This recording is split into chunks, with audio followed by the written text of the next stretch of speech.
Hello guys, I'm going to my unit. So I just recently bought a house and lot here in Santo Tomas, Batangas.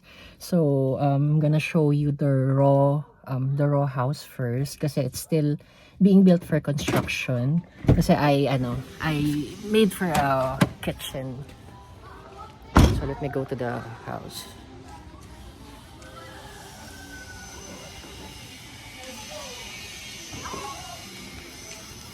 So this is the facade of the house.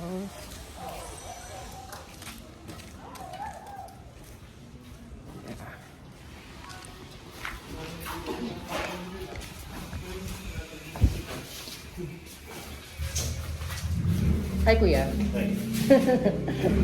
Ayan, so it's currently being built now. So that's for the kitchen. So let's go upstairs.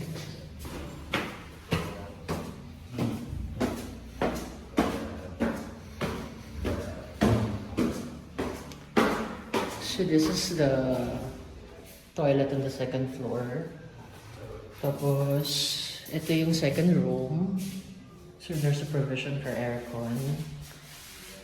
Yan. Let's go to the main room. This is the master bedroom. So, ayun. Itong side na to is actually naka-ready for a walk-in closet. So I'll just put some steel bars there para to hang my clothes. Since humid dito sa Batangas, I don't want it to be closed. This is the balcony. Yan. So, medyo madumi pa siya. Yan. So, that's pretty much of it, guys. So, I'm gonna move in siguro by next month after it's already finished.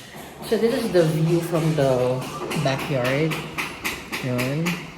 So, yan. Tapos, going down.